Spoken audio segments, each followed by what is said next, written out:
मैं तुमको शाम बुलाऊं, सादर घर में पधराऊं।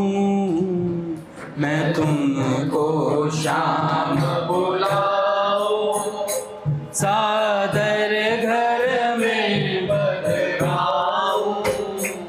नैनों से स्वागत गाऊं, सर्वस दे तुम्हें रिझाऊं। नैनों से स्वागत गाऊं, सर्वस दे तुम्हें रिझाऊं। अखियन जल पैर धुलाऊं, ये झूले तुम्हें झुलाऊं। अखियन जल पैर धुलाऊं, ये झूले तुम्हें झुलाऊं। प्रेमामृत रस नहलाऊं, भोजन रस मधुर कराऊं। प्रेमामृत रस नहलाऊं, भोजन रस मधुर कराऊं। ये कोमल सेज सुलाऊं, सुरभित अति पवन रुलाऊं। ये कोमल सेज सुलाऊं, सुरभित अति पवन रुलाऊं। कोमल कर चरण दबाऊं, छवि निरख निरख सुख पाऊं। कोमल कर चरण दबाऊं, छवि निरख निरख सुख पाऊं। छन छन मन मोद बढ़ाऊं, नाचूं गाऊं हर्षाऊं। छन छन मन मोद बढ़ाऊं, नाचूं गाऊं हर्षाऊं। नख सिख पर बलि बलि जाऊं, मैं न्योछावर हो जाऊं। सिख पर बलि बलि जाऊं, मैं न्योछावर हो जाऊं। राधा राधा राधा, राधा राधा राधा, राधा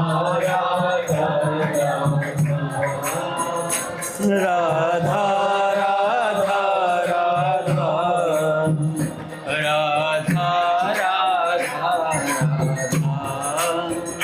राधा राधा, राधा राधा राधा,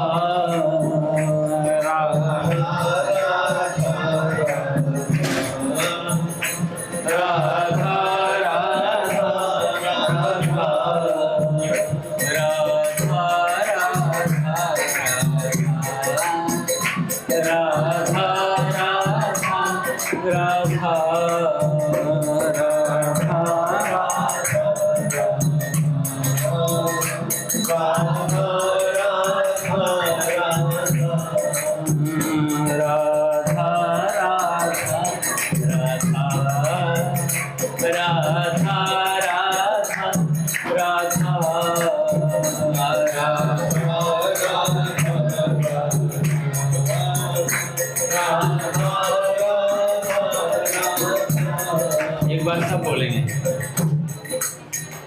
राधा राधा राधा, राधा राधा राधा, राधा राधा राधा, राधा राधा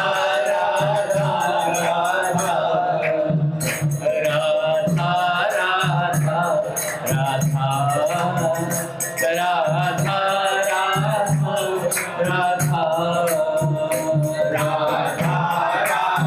राधा, राधा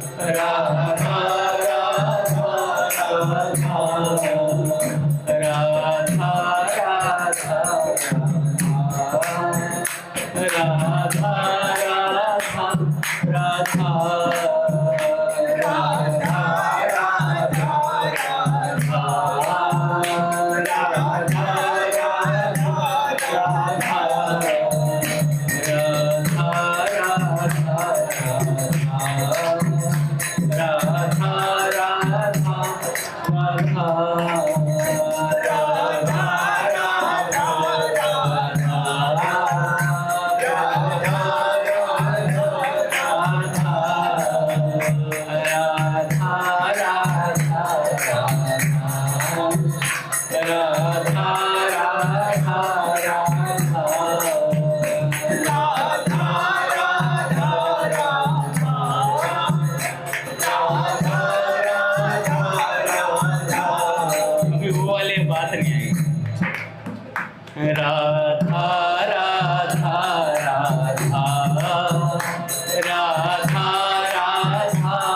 बोले राधा माता सरकार की, पूज्य श्री भाई जी महाराज की, पूज्य श्री राधा बाबा की जय, पूज्या मैया की जय, अपने प्यारे भैया की जय, पूज्य दादा की जय, भक्तवत्सल भगवान की जय।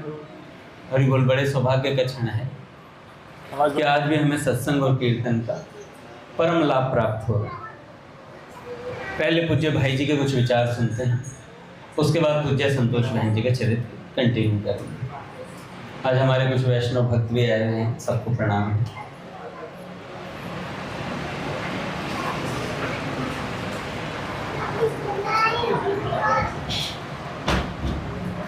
तो पूज्य भाई जी कहते हैं सत्संग के बिखरे मोती पुस्तक के अंदर,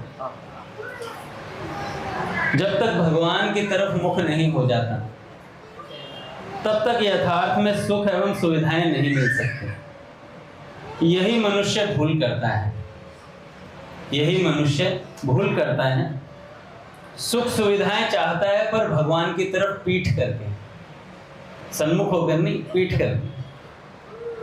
यह याद कर लेने की बात है कि मन से, वाणी से, शरीर से दिन रात 24 घंटे निरंतर भजन होता रहे।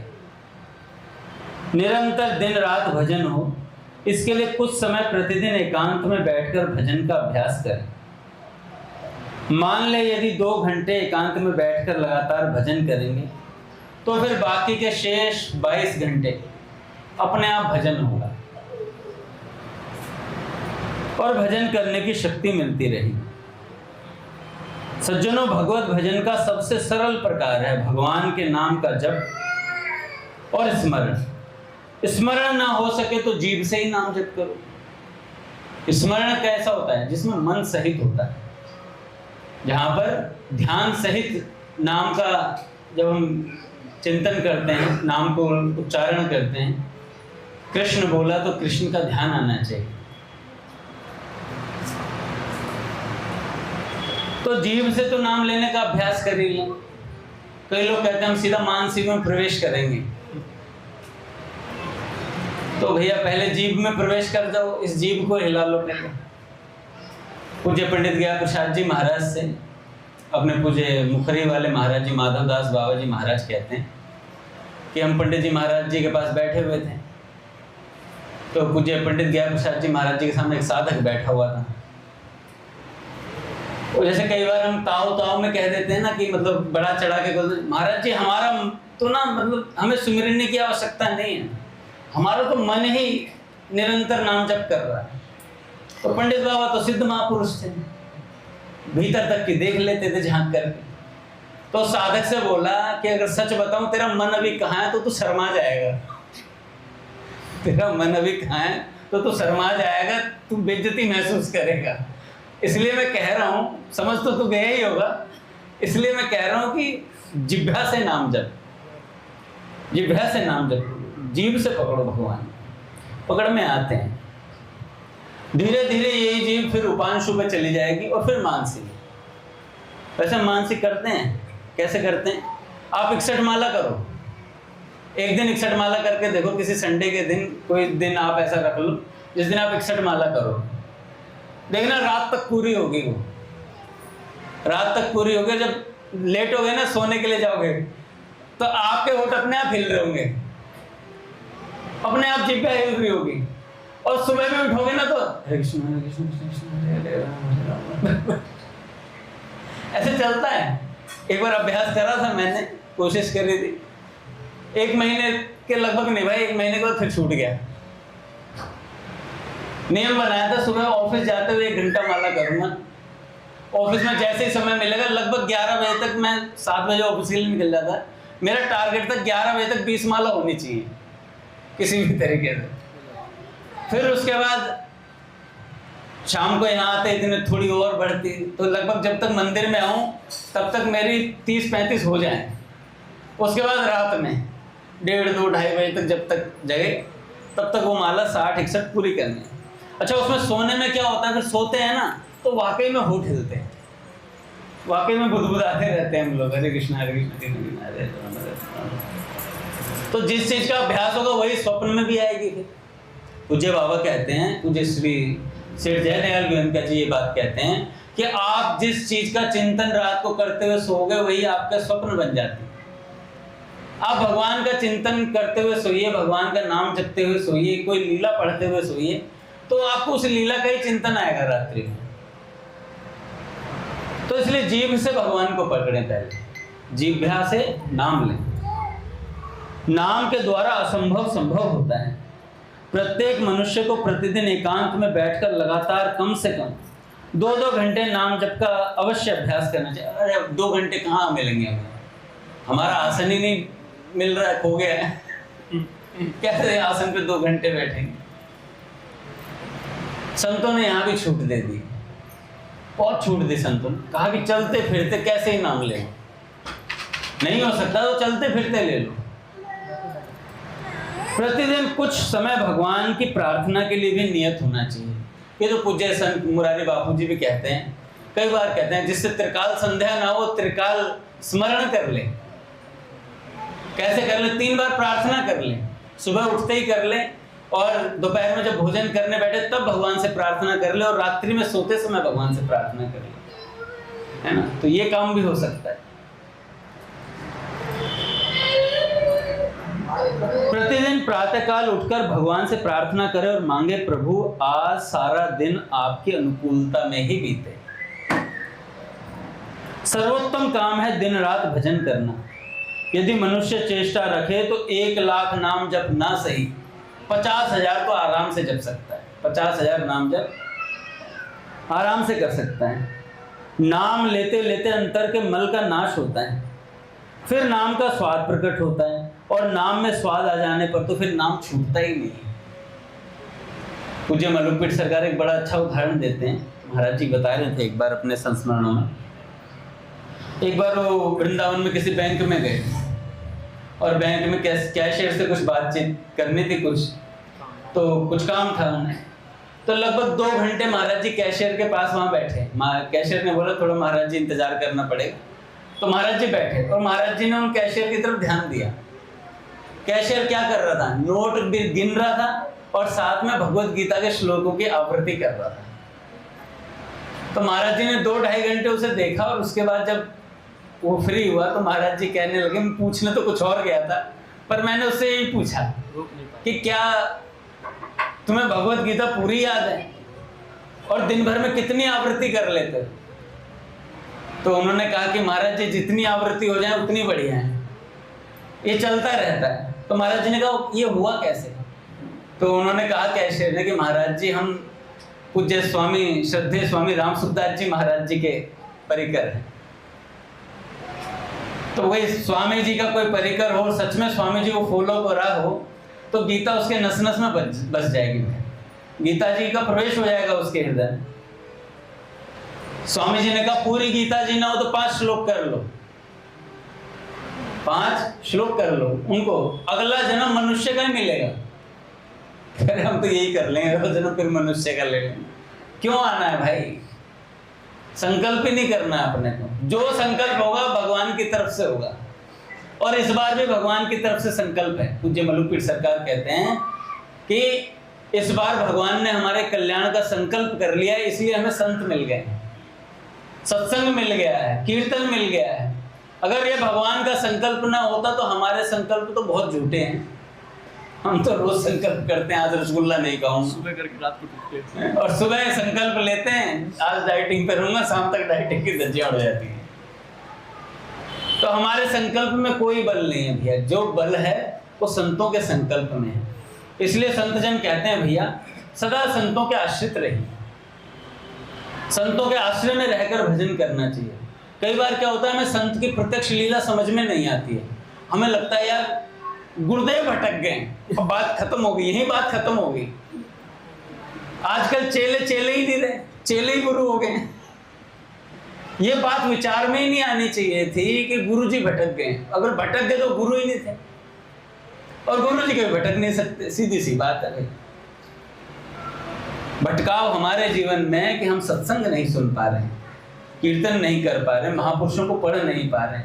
नहीं तो दोष दृष्टि हो ही नहीं सकती थी, हो रही है तो अभी बहुत सत्संग करना है, बहुकाल करे सत्संग, तब जाके मोह भंग होता है। भगवान शंकर कहते हैं कि बार बार वर मांगूं हर्ष देव श्री रंग, पद सरोज अन पायनी भगति सदा सत्संग। भगवान शंकर कह रहे बार बार वर मांगूं, 2 बार बोला, बार बार। ये नहीं कहा कि प्रभु देकर चले जाओ, नहीं, बार बार वर मांगो। हर्षि देव श्री रंग, पद सरोज अन पायनी भगति सदा सत्संग। ये नहीं कहा कि एक बार आज का सत्संग दे दो, सदा सत्संग। भगवान शंकर बोर नहीं होते कभी भी। समाधि लग जाती है राम नाम जप करते करते, और समाधि से जब निवृत्त होते हैं फिर लग जाते हैं सत्संग करने। कहते या तो कह लो, या तो सुना दो मुझे, या मेरे से सुन लो। भगवान शंकर तुम पुण्य राम राम दिन रात, ऐसे भगवान शंकर लगे पड़े। तो अब हम क्या शंकर भगवान से भी बड़े हो गए क्या? उन शंकर भगवान को नित्य राम जी प्राप्त हैं, फिर भी क्यों लगे हुए हैं? हम 16 माला करते हैं, उसके बाद कहते हैं अरे ठीक है इससे भगवान मिल जाएंगे। पूज्य मलुकपीठ सरकार ही कह रहे थे एक बार, क्या खरीदना चाहते हो भगवान को? खरीद सकते हो भगवान को? नहीं खरीद सकते भैया। और बिकने को भगवान मूल्य नित्य निश्चित है मेरा, प्रेम प्रपूरित राधा नाम। चाहे जो खरीद ले मुझको, मुझे सुना कर राधा नाम। भगवान कहते हैं कि मुझे राधा नाम सुना कर कोई मुझे खरीद सकता है। सेठ जी ने कहा मेरी गीता तत्व विवेचनी जो पढ़ेगा वो मुझे बेच सकता है, मुझे बेच सकता है। और सेठ जी कौन है? साक्षात नारायण स्वरूप है। साक्षात श्रीमद नारायण भगवान का स्वरूप थे सेठ जी। तो हम भजन के बल पर खरीद नहीं सकते, लेकिन भजन भगवान को बहुत प्रिय है। जो भजन करता है ना वो भगवान को अतिशय प्रिय हो जाता है, और ना चाहते हुए भी भगवान भक्त के पक्षधारी हो जाते हैं। ना चाहते हुए भक्त का पक्ष लेते हैं भगवान पे, क्योंकि भगवान का सबसे प्रिय जो भगवान को लगता है वो भगवान को स्मरण लगता है। कोई उनका स्मरण करे ना, क्योंकि मूल काम ही ये है। धरती पर मनुष्य शरीर धारण करना तभी सफल है जब हम राम नाम ले लें, भगवान का नाम ले लें और उनकी प्राप्ति कर लें। सबसे मुख्य काम यही था। अब हमने संसार को मुख्यता दे दी तो हम अपने लक्ष्य से भटक गए। पूज्य स्वामी रामसुंदर जी महाराज कहते हैं मूल में भूल हो गई, मूल में भूल हो गई। क्या भूल हो गई? माता पिता क्या सिखाते हैं? फिर उधर भरे उसमें धर्म सिखा, कि उधर भरने की विद्या हमें माता पिता देते हैं, क्योंकि माता पिता ने भजन नहीं करा तो फिर वो क्या सिखाएंगे? जो उन्होंने किया वही सिखाएंगे। इसलिए हमें संतों की अति आवश्यकता है। इसमें माई भैया मेरे एक मैनेजर हैं, उन्होंने कहा मेरे से, कह रहे कि अमित मैंने कल ना अपने बेटे को नॉनवेज खाना सिखाया। मैंने वाह शाबाश, और ब्राह्मण है। मैंने कहा क्या बात है? खैर मैंने उसे तरीका बताया कैसे खाते हैं।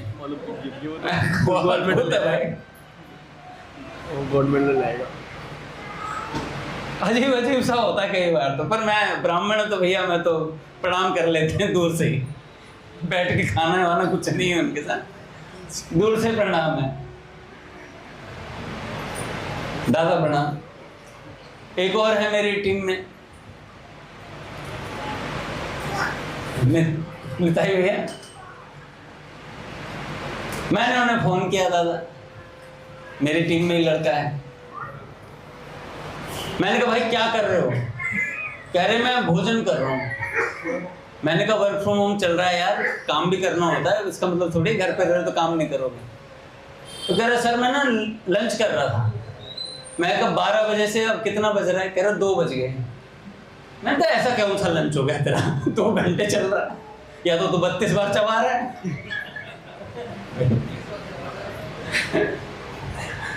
कह रहे नहीं मैं ना सर ब्राह्मण हूँ, और मैं ना मतलब धरती पे बैठ के खाता हूँ आसन सहित, और बढ़िया से मतलब बढ़िया मतलब ब्राह्मणों के तरीके से। मैंने कहा ठीक है। आज पता चला जब तू दारू पार्टी करता तब तो दिखता मुझे तेरे अंदर कोई ब्राह्मण की, तो बैठ के ही पिएगा। वही गुरुजी एक बार पूज्य मलुकपीठ सरकार बैठे,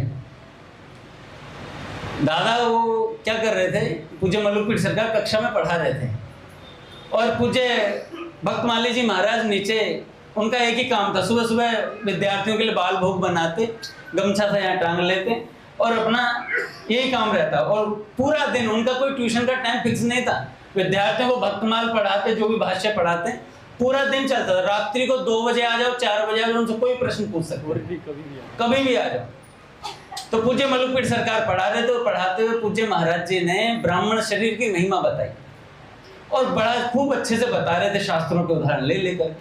तो भक्तमाली जी महाराज पहुंचे ऊपर, कक्षा के बाहर खड़े हो गए। महाराज जी ने बोला पंडित जी महाराज, महिमा ब्राह्मण शरीर की नहीं है, महिमा इस बात की है कि शरीर से भजन कितना किया गया है। महाराज जी कहने लगे हमें तो इसी बात की प्रसन्नता थी कि महाराज जी हमारे हमको सुन रहे हैं और करेक्शन करने के लिए हमारे पास आए। महाराज जी कहते हैं पूज्य मलुकपीठ सरकार, हमारी छोटी छोटी आदतों पे महाराज जी ने ध्यान रखा, थूकना कैसे है, सेवा कैसे करनी है, सब चीजों को टोक देते थे बकायदा। कह रहे हमारी थूकने की आदत भी उन्होंने छुड़वाई बार बार थूकने। तो पूज्य भाई जी कहते हैं भजन स्मरण में रस आ जाने पर यदि कभी क्षण भर भी भगवान की विस्मृति होती तो महान व्याकुलता होती है। जब तक रस ना आए तब तक जबरदस्ती पकड़ना है भगवान को, जब तक रस ना आ जाए। और रस आने के बाद तो फिर छूटते ही व्याकुलता होती है हृदय के अंदर। जैसे मैं बता दे रहा हूं, कोई आपका फिक्स टाइम है भोजन करने का, मान लो 7:30 बजे दादा, 7:30 बजते ऐसी व्याकुलता जगेगी कि भोजन से मिलने को मेरे प्राण कर उठे हाहाकार। भोजन से मिलने को प्राण हाहाकार उठ जाते हैं। और उस समय भोजन ना आए तो फिर कितना गुस्सा आता है।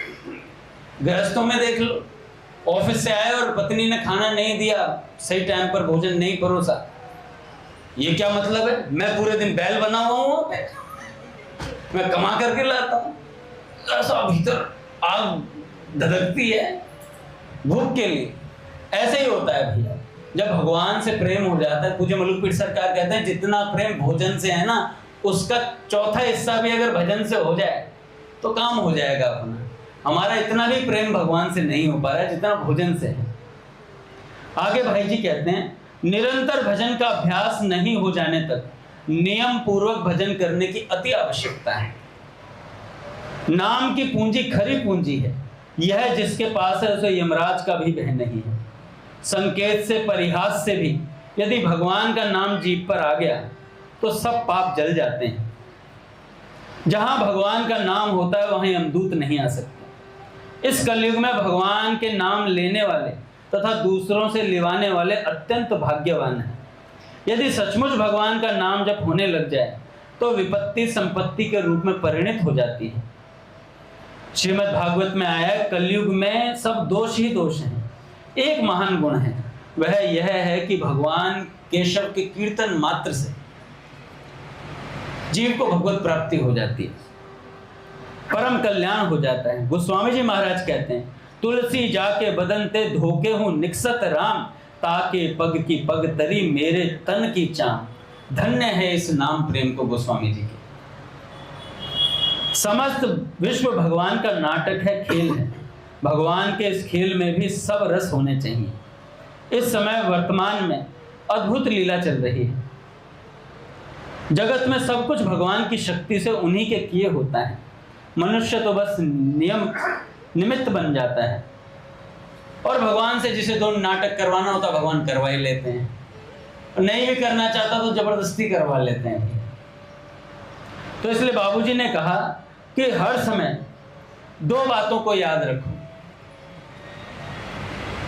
एक तो भगवान का नाम और एक भगवान की कृपा का आश्रय। भगवान हमें अवश्य मिलेंगे। एक घटना मैं बहुत सुनाता हूँ दादा, मुझे बहुत अच्छी लगती है। पूज्य बाबा ने कहा, पूज्य श्री राधा बाबा ने कहा कि जिसे ये विश्वास है कि मुझे भगवान अवश्य मिलेंगे उसे मिलेंगे।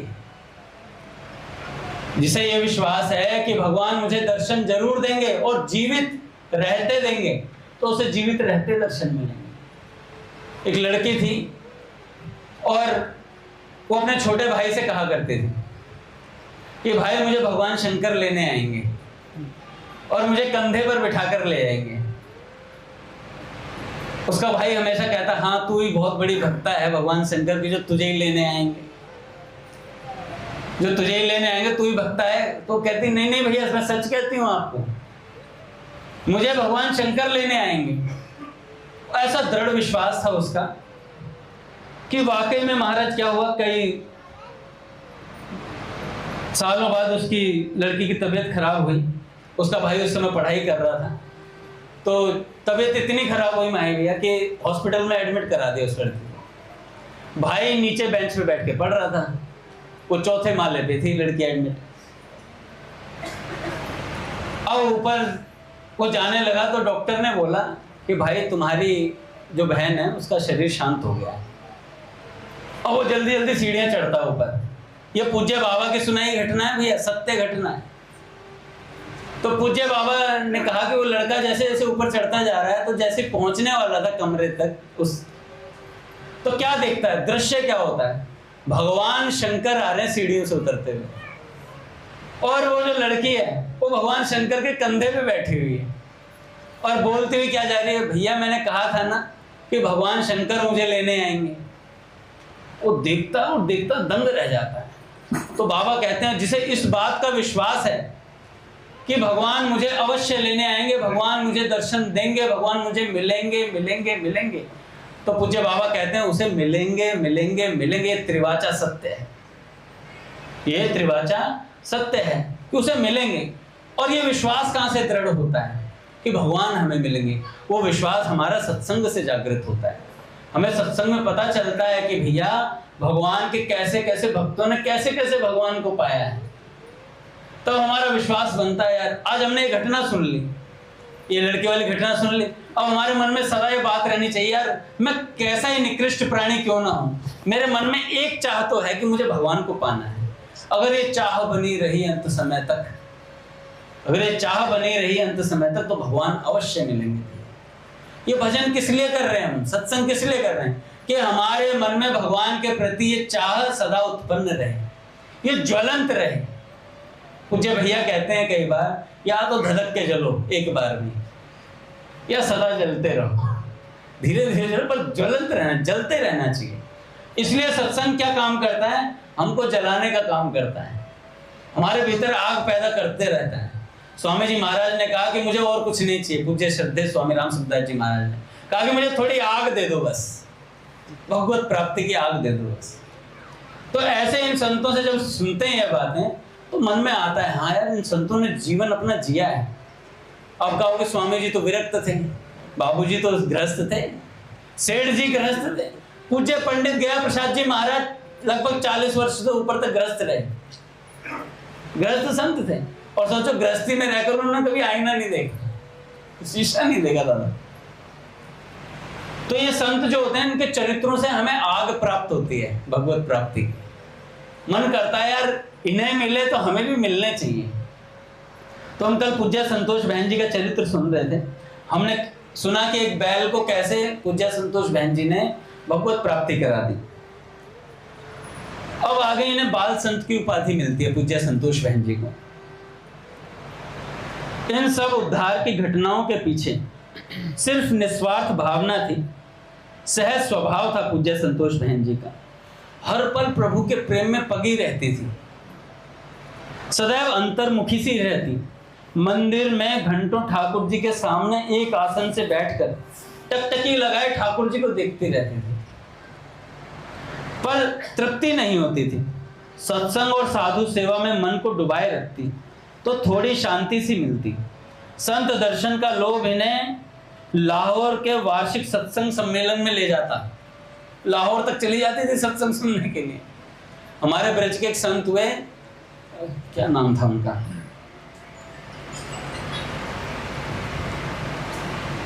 अरे मांगे चटनी अचार जो गए कहते थे, बेझर की मांगे चार, मांगे दो रोटी चटनी अचार, ऐसे कुछ बोलते थे। वो संत कहाँ जाते थे दादा? वृंदावन से गिरिराज जी होते हुए बरसाने तक उधर सत्संग सुनने जाते थे पैदल, और फिर वापस आ जाते थे। तो सत्संग की ऐसी प्यास रहती थी उनके भीतर, मेरे को नाम आ रहा है ध्यान सर भूल जाता हूं, याद आ जाएगा। तो इनके भीतर सत्संग की चाह रहती, तो लाहौर तक पहुंच जाती संत सम्मेलनों। सदा आंखें डूबी रहती भगवत प्रेम में, आधी मूंदी सी रहती थी इनकी आंखें। संतों के दर्शन इन्होंने किए या नहीं, पर इनकी उच्च भगवत स्थिति को देख वहां श्रद्धालु भक्तगणों ने इन्हें बाल संत की उपाधि दे दी। इनके त्याग, वैराग्य और विरह की उन्मादित अवस्था ने इन्हें सबका आकर्षण का केंद्र सा बना दिया था। वहीं उपस्थित मजीठे वाली श्याम माता जी, भक्तवर संकीर्तन प्रेमी द्वारिका सिंह जी और पूज्य श्री धर्म जी भी बहुत उच्च कोटि के संत हुए ब्रज की। उनका चरित्र भी आता है पर अभी मिल नहीं रहा कहीं।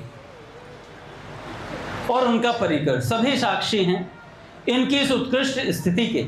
सबने देखा कि इनके नेत्र कैसे रहते थे, तो डबडबाए रहते थे। इनके एक संग में रहने वाली थी सरला जी, जिनके नेत्र नहीं थे।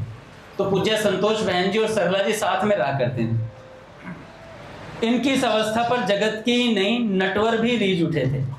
एक दिन यह प्रगाढ़ ध्यान में डूबी हुई थी, स्फुरणा हुई कि मंदिर चलो। एक अनोखी बेचैनी सी मन में उठी। इनके कदम स्वतः ही मंदिर की ओर चल पड़े। बाहर सड़क पर ही इनके कानों में एक मृदु स्वर झंकार पड़ा। इतने मीठे स्वर में गाए गए पद की स्वर लहरियां इन्हें वहां तक खींच लाई थी। वहां पर देखा 10 वर्ष की एक कन्या वहां खड़ी थी, दृष्टिहीन बालिका सरला, हारमोनियम बजाती अपने उन्मुक्त स्वर में पद गाकर ठाकुर जी को रिझाती। पट खुलेंगे महाराज। श्री राम जय जय राम, श्री राम जय जय राम, श्री राम जय जय राम, श्री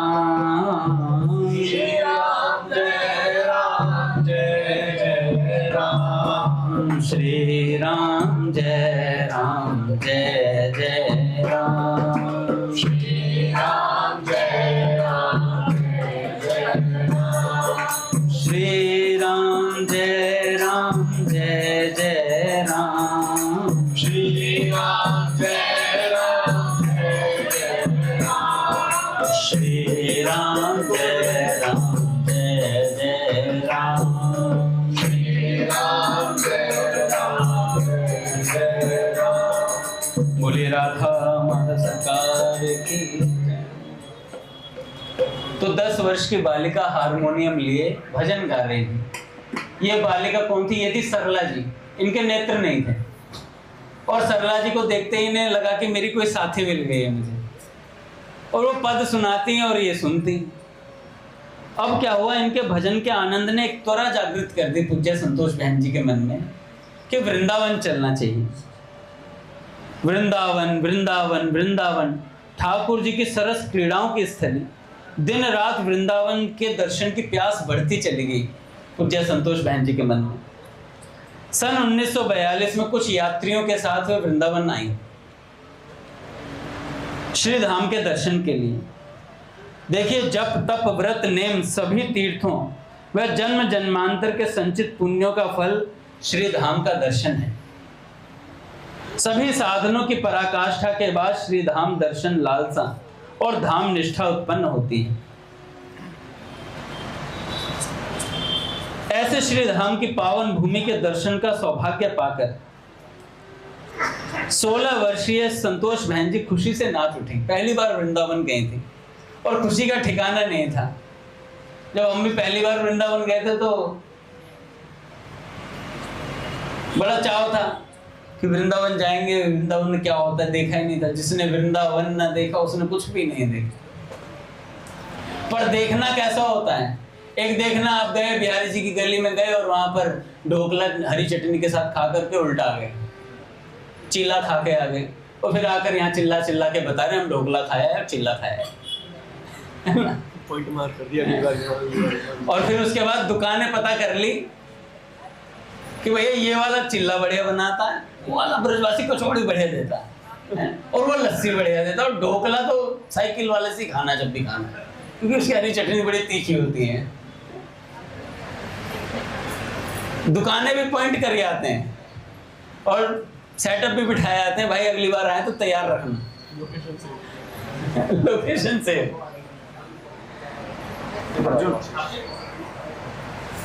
तो संतोष बहन जी ने पहली बार ब्रज के दर्शन करे भी। जिन यात्रियों के साथ आई थी वे लोग केशी घाट के पास ही कहीं ठहरे थे। पहले कुछ दिन वह सबके साथ ही साथ सब स्थलियों पर घूमी।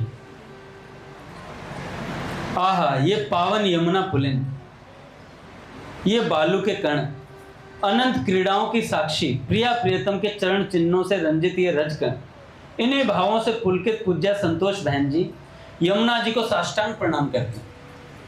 यमुना जी को साष्टांग प्रणाम करती। किसी तरह भावों को संयमित करते हुए भावावेग बांध तोड़ आंसुओं के रूप में झरने लगा। रोने लग गई यमुना जी को देख करके। आखिरी बार हमने कब वृंदावन गए थे हम लोग, और कभी वृंदावन में यमुना जी को देखकर कभी हम रोए हैं? हमें भगवान को देख के रोना ना है, ऐसे पत्थर हृदय बन गए।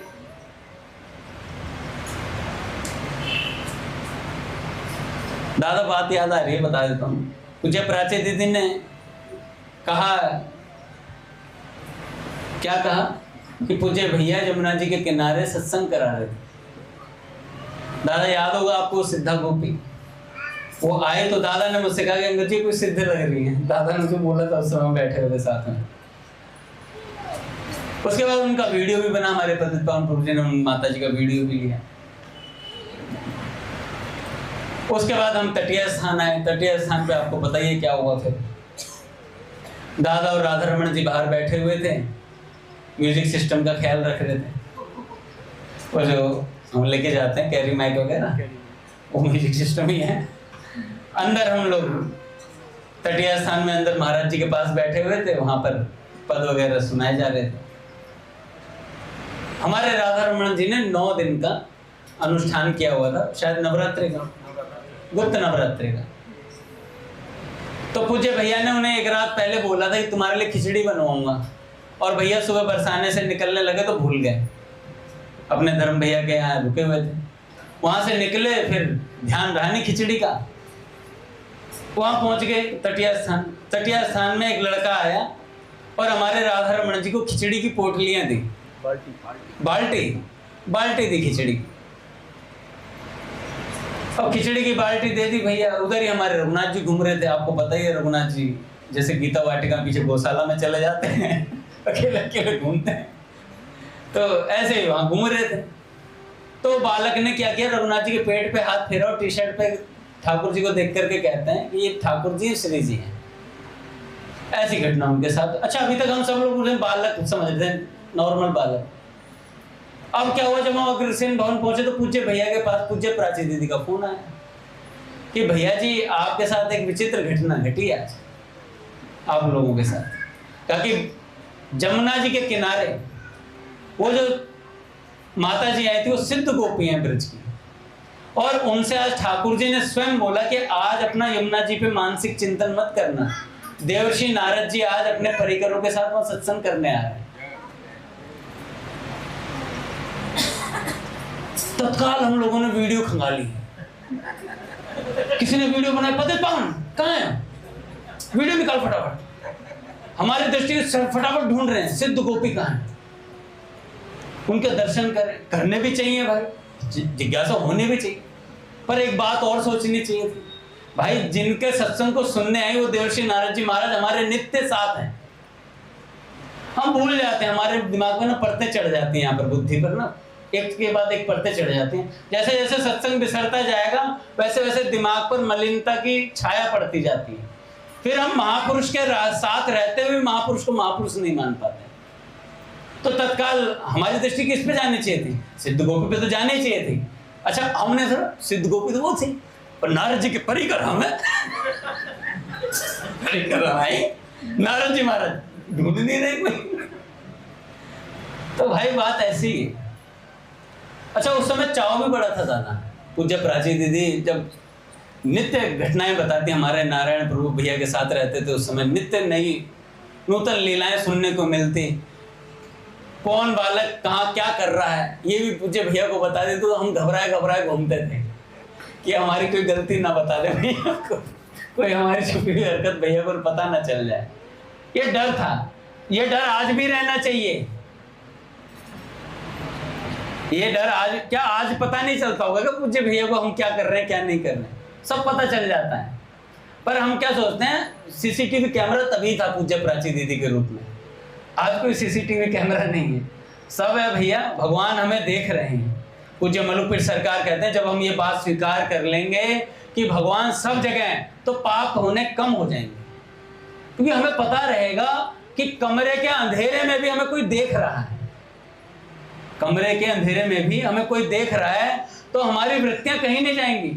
हम किसी भक्त के बारे में कुछ उल्टा पुल्टा सोचेंगे ना तो याद आएगा, यार भगवान साथ हैं, हृदय सन्निविष्ट हो, हृदय में बैठे हैं। अरे मैं ऐसी बात कर रहा हूँ, भगवान सुन रहे हैं यार। भगवान कह रहे सुन तो रहा हूँ बेटे सुन तो रहा हूँ, बराबर हिसाब किताब ले लिया जाएगा। तो पूज्य संतोष बहन जी ब्रज के लिए चले। ब्रज में यमुना जी का दर्शन किया, अश्रुपात हुआ और ब्रज के दर्शन करके भाव विभोर हो गई। उसी भाव दशा में सहयोगियों के पीछे पीछे निधि बन गई। श्री हरिदास जी के प्राणधन श्री बिहारी जी की प्राकट्य स्थली पर पहुंची। झुके झुके भूमि को परसते अलौकिक वृक्षों से आवृत थे ये दिव्य निकुंज, सेवा कुंज की नित्य रास स्थली। उसमें ये ललिता सर, श्रृंगार वट, चीर घाट, इमली तल्ला आनंद में डूब गई पूज्य संतोष बहन जी। महाप्रभु की उपस्थिति संजोए ये इमली का वृक्ष इनमें उस लीला का स्फुरण कर गया। साथ ही तो आगे निकल गए, पर ये स्थलियों की मोहकता में सुध-बुध खो बैठी। ब्रज में पहली बार आई थी ना, और आकर्षण इतना था दादा, जब हम संतों के द्वारा धाम की महिमा सुनकर के धाम में जाते हैं ना, तो उसका आकर्षण अपने आप बढ़ जाता है। आप नॉर्मल बनकर के जाइए, कई लोग वाटिका भी गए थे बहुत साल पहले अपने मंदिर से, कुछ नहीं है भैया, पीछे झाड़ फूक लगे हुए हैं, बाबूजी की समाधि है, उधर बाबा की समाधि है, कुछ आनंद ही नहीं था वहां पे। ऐसे ही ब्रज में, अरे भैया कीचड़ ही कीचड़ है, कुछ नहीं हुआ, सुअर डोले कुत्ते लहरा रहे इधर से उधर, कुछ नहीं भैया वहां पे, भीड़, सकरी सकरी गलियां हैं। अरे ब्रज के संतों से पूछो, इन सकरी गलियों में श्री कृष्ण मिलता है उनसे आकर के, इसी कीचड़ में लौटते हैं। यशोदा मैया कहती हैं, गत जन्म को सुअर है तो कन्हैया, है? अपने आप को सान करके कीचड़ में लौट करके आ जाते हैं, मैया श्रृंगार करके भेजती। तो ब्रज का कीचड़ कीचड़ है क्या? प्रबोधानंद पाद सरस्वती जी महाराज कहते हैं, ब्रज की सीमा में प्रवेश करते ही चींटी, मच्छर, गधा, कुत्ता, घोड़ा साक्षात सच्चिदानंद स्वरूप हो जाता है भैया।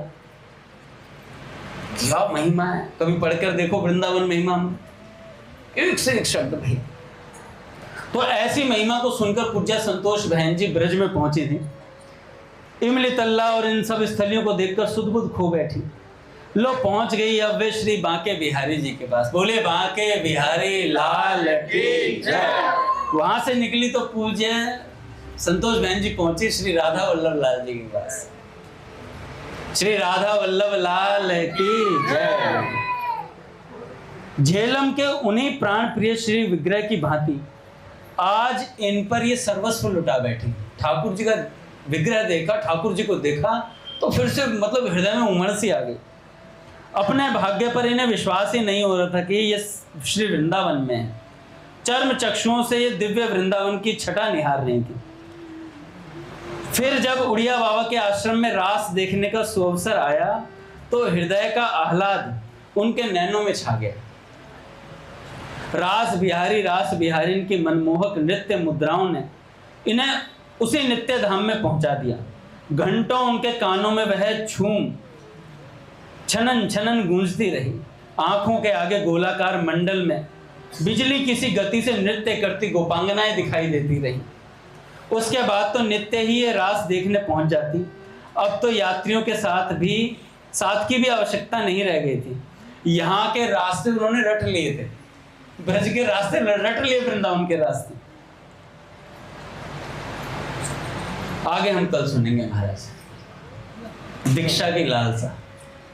बोले भक्त वत्सल भगवान की आरती करते हैं। अर्जुन माइक पे स्टैंड।